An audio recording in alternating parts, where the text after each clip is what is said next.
अस्सलाम वालेकुम। आप सबको मोहम्मद सफला ख़ान की तरफ से आज मैं जिस टॉपिक पे बात करना चाह रहा हूँ वो बहुत ही ज़्यादा हिटिंग, बहुत ही ज़्यादा हॉरिबल, बहुत ही ज़्यादा दर्दनाक है। ना सिर्फ पाकिस्तान के लिए बल्कि पूरी ग्लोबली, पूरी दुनिया में। जैसे आप जानते हैं कि मैं बात ही कोरोना वायरस के बारे में करना चाह रहा हूँ। जिस तरह इसका आउटब्रेक हो गया है पूरे के पूरे पूरी की पूरी दुनिया में, जगह जगह लोग जो हैं वो उनकी फौतगी हो रही है, उनकी डेथ्स हो रही हैं, मोर्टेलिटी रेट जो है बढ़ता जा रहा है। कहीं चाइना में रिकवरी भी होना शुरू हो गई वुहान स्टेट से, और जगह जगह दुकानें भी खुलने लग गई हैं। लोग इससे बचाव के नए तरीके भी अपनाने लग गए हैं। लेकिन जैसे इटली, आप जानते हैं, फ्रांस, जर्मनी, अमेरिका और अब पाकिस्तान भी इसके जद में भी आ गया। यहाँ तक कि आप जानते हैं कि आज ही एक रिसेंटली एक अभी ऐलान हुआ है पीसीबी की तरफ से, पाकिस्तान सुपर लीग जो है पीएसएल, वो आज ख़त्म कर दिया गया है। जिसकी भी प्रेस कॉन्फ्रेंस हुई थी जिसमें ये बताया गया है कि हमारा जिसमें पीएसएल में जो ऑफिशियल्स बैठे थे उन्होंने ऐलान किया किसी एक प्लेयर को जो है उसको ये कोरोना वायरस जो उसका पॉजिटिव निकल आया, जिसकी वजह से उन्होंने हंगामी तौर पे उन्हें ये सिचुएशन को हैंडल करते उन्हें पीएसएल पोस्टपोन करना पड़ा है। जिसकी वजह से अब पाकिस्तान के जो सेमीफाइनल, फाइनल और जो फाइनल मैच, 3 मैच बाकी थे पीएसएल के, वो अब पोस्टपोन्ड हो गए हैं। तो ये इसका सबसे बड़ा ख़तरनाक, और इसी के साथ आज एक और हॉरिबल न्यूज़ पाकिस्तान में आई है।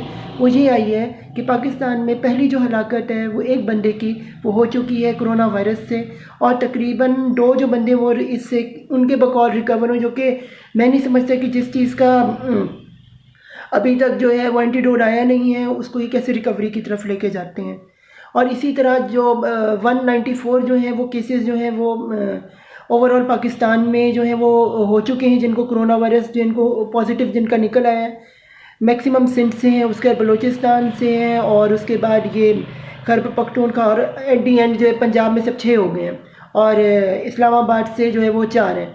तो इससे हमें ये पता चलता है कि जो अभी 4 दिन पहले की बात है, पूरे 4 दिन पहले की बात है कि सिर्फ 2 या 3 लोगों को पाकिस्तान में कोरोना वायरस था, जिसकी वजह से स्टूडेंट, स्कूल, कॉलेजेस, यूनिवर्सिटी सब कुछ बंद करा दी गई थी।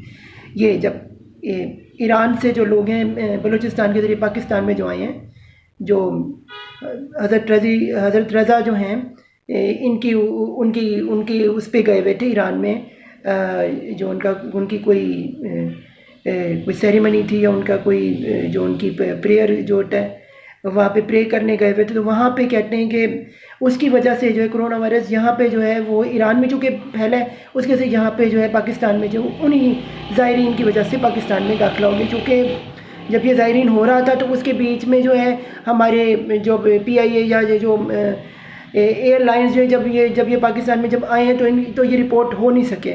शायद हमारे पास फैसिलिटीज़ नहीं थी जिसमें ये हम उसमें जो है उसको जो ये आ जाते। लेकिन उसके बाद जिस तरह से पाकिस्तान में इंक्रीज़ हुआ, इसमें सबसे बड़ी मैं आपको बात बताऊँ, चुटुक की बात है, मैं बहावलपुर के बारे में आपको इस वक्त जिक्र कर रहा हूँ, जहाँ कोरोना वायरस 0% है। यहाँ पे जी ऐलान हुआ है, अभी कल रात से मैं देख रहा हूँ ऐलान हो रहा है पूरे पाकिस्तान में, पूरे ये बहावलपुर एरिया में ये एक डर और खौफ की लहर दौड़ चुकी है। क्योंकि यहाँ पे जो सर्विस हॉस्पिटल है, जो बीबीएच है, और जो इस्लामी यूनिवर्सिटी बहावलपुर आईयूबी, उसके हॉस्टल्स को, जो गर्ल्स हॉस्टल्स है, बॉयज़ हॉस्टल, इसको जो है वो ये आइसोलेशन जो है कर्टीना जो है कर्टीना वार्ड जो है इसे बना दिया गया पेशेंट्स के लिए। तो ये बड़ी ज़्यादती की बात है। क्यों? उसकी मैं सबसे बड़ी, चूँकि यहाँ पे जो डॉक्टर्स हैं मैं आपको बताऊँ वो वही इलिटरेट है, ये कोरोना वायरस के बारे में जानते ही नहीं हैं। अभी यहीं पे कल डॉक्टर्स का कल इनसे इंटरव्यू हुआ, उनसे उनका जवाब आया। उन्होंने कहा जब हम आज जैसे मौसम आप जानते हैं, बारिश पाकिस्तान में पूरे हो रही, भावलपुर में बारिश हो, इससे लोगों को बुखार हो जाती, सीजनल बीमारियाँ हो जाती हैं, नज़ला ज़ुकाम हो जाते, वही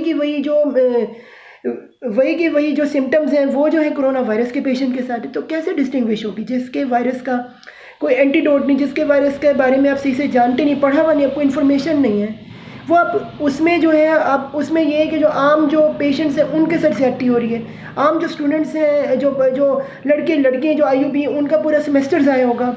और मेरा सबसे बड़ा बात इस्लामी यूनिवर्सिटी के बारे में ये था, जो मुझे बड़ा दिल से बड़ा दुख हुआ कि अगर इन्होंने जो वाइस चांसलर हैं इस्लामी यूनिवर्सिटी भागलपुर के, अगर उन्होंने इजाज़त दे दी इनको यहाँ पे जो है खटीना में जो है ये ईरान से जो आए हुए ज़ायरीन हैं इनको रखने की, ये कोरोना वायरस से निकलने की, तो जब हॉस्टल में वो कोरोना वायरस अगर वो फॉर एग्ज़ाम्पल वो ठीक हो भी जाते हैं तो वायरस तो ज़िंदा रहेगा। खुदा ना खास्ता अगर स्टूडेंट्स को वापस आके पढ़ाया जाता है तो वो स्टूडेंट्स में जो कोरोना वायरस है वो मुंतकिल हो जाएगा और यूँ कोरोना वायरस फैलता जाएगा। इसकी मैं आपको सबसे बड़ी बताऊँ, अभी 4 दिन पहले सिर्फ 2 या 3 पेशेंट्स को पूरे पाकिस्तान में कोरोना वायरस पॉजिटिव पाए गए और अब सिर्फ 4 दिन में 194 हो गए। ये गवर्नमेंट वेबसाइट है, पता नहीं हकीकत में कितने ज़्यादा हों। तो इसका मतलब ये कि 23% जो है ये जहाँ दुनिया में 2%, 3%, 7% इसकी परसेंटेज मल्टीप्लाई इंक्रीज़ है, यहाँ पाकिस्तान में 21% इंक्रीज़ हो रही है। ये कितनी हॉरिबल बात है। कहाँ जाएगा हम पाकिस्तान? क्या हम कोई प्लास्टिक कोरोना वायरस दुनिया को दिखाएंगे और कोई इमदाद लेंगे, या हम कुछ और करेंगे, या फिर हम रियल में कोई करना चाह रहे हैं? क्या गेम बीच में हो रही है, कुछ समझ से बाहर है। क्या हम अपने स्टूडेंट्स को, बच्चों को यूं ही तनहा छोड़ देंगे? क्या उनका कोई नहीं है? क्यों लड़कियां, कौन अपनी लड़कियों को यूनिवर्सिटी में भेजेगा, हॉस्टल में पढ़ने के लिए? कैसे ये चलेगा निज़ाम? मुझे एक बात बताएं कि जहाँ अगर आपने डॉक्टर्स को भेजना ही, अगर आपने उनको भेजना था तो यहाँ ट्रेनिंग ही नहीं कराई इस्लामी यूनिवर्सिटी में, सर्विस हॉस्पिटल में और ये BBH में, भावलपुर विक्टोरिया हॉस्पिटल में। जब आपने वहाँ पे ट्रेनिंग ही नहीं, कुछ नहीं हो, जब आपने उनको भेज देंगे तो ये आप अपने साथ एक यहाँ जो है कोरोना वायरस के जो पेशेंट्स हैं वो मल्टीप्लाई होंगे, ना कि डिवाइड होंगे। जब इतना बुरा हाल हो जाएगा, जहाँ पे आपकी इस बीमारियों के लिए इलाज, आप हॉस्पिटल्स की हालत देखें, कोई सफाई नहीं, गंद ही गंद, हर चीज़ जो यहाँ से ठीक होके जाता है हॉस्पिटल, वो वहाँ से बीमार या मर के आता है। वो अपने से नहीं, अगर सही भी हो गया तो अपने से 2-4 नई बीमारियाँ लेके आते, जिसका बाद में पता चलता है। अब क्या करना चाह रहे हैं? ये यूरोप नहीं है, ये अमेरिका, ये इटली भी नहीं है, इतनी हलाकतों के बाद भी वो लोग काबू पाया हुआ है। मैं देख रहा हूँ वहाँ पे इटली को गौर से देख रहा हूँ, सुनसान है मोहल्ला, हर चीज़ ठीक है वहाँ पे। लोगों ने आइसोलेशन अपने आप को रखना शुरू करे, जितना वो क्या पाकिस्तानी अवाम ऐसे ही है? क्या PM prime minister Imran Khan साहब कर रहे हैं? वो क्यों नहीं सामने आ रहे? क्यों नहीं लोगों को जो है वो आगाह कर रहे? कब करेंगे वो कौम से खिताब? कब करेंगे वो आगाही देंगे? कब हमारे डॉक्टर्स जागेंगे? आप ये देखें, जहाँ पे आप हमें यहाँ पे जो है ये बहुत ज़्यादा ज़रूरत है कि हम यहाँ पे मेडिकल लैब जो है पूरे पाकिस्तान में इंट्रोड्यूस करवा दें, ताकि हम, अगर कितना अच्छा होता अगर हम पाकिस्तान से, भावलपुर से भर के द्रावड़ है एक और जगह जहाँ पे बिल्कुल आइसोलेटेड एरिया है, जहाँ आप जो है इन लोगों को रख के इनको बीमारी से निकाल भी सकते हैं, वहाँ अपनी इनको बीमारियाँ दे रहे हैं। ये कोरोना वायरस की क्या कर रहे हैं आप? गवर्नमेंट जागो, पाकिस्तान जागो, भावलपुर जागो। आप लोग सब अपने ही लोगों के साथ ज़्यादती करने पे क्यों उतर आए हो? अगर हम ना जागे तो हमारे मुल्क का क्या होगा, हमारे स्टूडेंट्स का क्या होगा, हमारी एनवायरनमेंट का क्या होगा? हमारी एनवायरनमेंट इसमें धंस जाएगी। आप जानते हैं ये चोलिस्तान एक डेजर्ट का इलाका है। पहले यहाँ पे लोग गरीब हैं, लोगों के पास जो ये गिने चुने जो डॉक्टर हैं उन पे भी यकीन नहीं, वो कितना सही इलाज करते हैं, वो भी उन पे भी लोग जो अल्लाह वास्ते भरोसा करके इलाज करवा ही लेते हैं। अब आप उनको भी ये वायरस लगी तो अगर कोरोना वायरस से डॉक्टर इफेक्टेड हो गए, स्टूडेंट इफेक्ट, उसके टीचर इफेक्ट हो गए, पूरी यूनिवर्सिटी से इफेक्ट हो गई, तो कैसे कोरोना मल्टीप्लाई, इसके मेरे ख्याल में 50% मल्टीप्लाई हो जाएगा। यहाँ पाकिस्तान में 50% पॉपुलेशन कोरोना वायरस में फैल जाएगी, जिसका भी तक एंटीडोट याद रखे बनाया नहीं किया। अब क्या करेंगे? अगर एंटीडोट बन भी किया तो कितना महंगा होगा? कहाँ से करेगी पाकिस्तान? पूरी हमारा जो इकॉनमी क्रैश करेगी, इकोनॉमिक क्राइसिस में हम गिर जाएंगे। कोई हेल्थ केयर सेंटर्स नहीं है, कोई इसके बारे में सही से रब्ता नहीं, कोई भी, मुझे एक बात कोई मिशंस नहीं है जो बाहर हमारे जितने भी मुल्कों में हमारे मिशंस हैं वो वजारत खारजा वगैरह ये उससे कॉन्टैक्ट इन्फॉर्मेशन ले रहे हैं और हमारी यहाँ पे भेज रहे हो कि आपको यूँ WHO से मिल के जो है और यूनाइटेड नेशन की मदद से उनको यहाँ पे आके आप जो है यहाँ पे लोगों को वो हमारे आके एजुकेट करें, यहाँ पे उनकी कोई कुछ डेज़ की क्लासेस भी उनकी यहाँ पे सेट करवा दें। अगर वो जब तक नहीं यहाँ पे होगा, जब तक ट्रेनिंग नहीं दी जाएगी, जब तक सेटिंग नहीं की जाएगी, जब तक इसमें पैसा नहीं डाला जाएगा और जब तक दिल से काम नहीं किया, आपके लोग कभी ठीक नहीं होंगे। आपके लोग जो है डर और खौफ से, जहाँ आप जानते भूख और नंग से पाकिस्तान का आज बुरा हाल हुआ है, चाहे इकॉनमी आपकी क्रैशिंग की पॉइंट पे जा रही है, जहाँ आपकी जो डॉलर की कीमत बढ़ रही है, जहाँ खाने पीने के लिए जो ग्रॉसरी की जो चीज़ होती है वो हद तक तजावुज़ होगी, जहाँ अनएम्प्लॉयमेंट इतनी है, वहाँ कैसे एम्प्लॉयमेंट डिक्रीज़ हो जाएगी, सब कुछ डिक्रीज़ हो जाएगा। वही बात है, वही जो है सुकून सिर्फ कब्र में ही मिलता है, सारी की सारी अवाम सुकून कब्र में ही तलाश करने लग जाएंगे।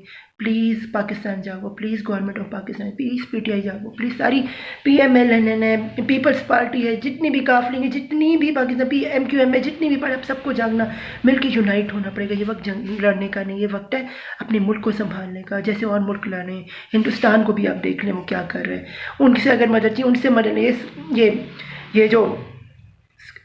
ये जो अभी स्कार्स का जो हुआ है, जिसमें तमाम एशिया के, साउथ एशिया के जो ममालिक ये इकट्ठा हुए हैं, इसमें हमें साथ बनना पड़ेगा ताकि हम सबको मिलकर इकट्ठा इस कोरोना वायरस को लड़ना पड़े। तो पाकिस्तान जिंदाबाद, कोरोना वायरस को इंशाअल्लाह हम से लगा देंगे। आमीन सुम आमीन या रब्बुल आलमीन। अल्लाह से मेरी यही दुआ है, अल्लाह हम सबके हमें नासिर हो। पाकिस्तान जिंदाबाद।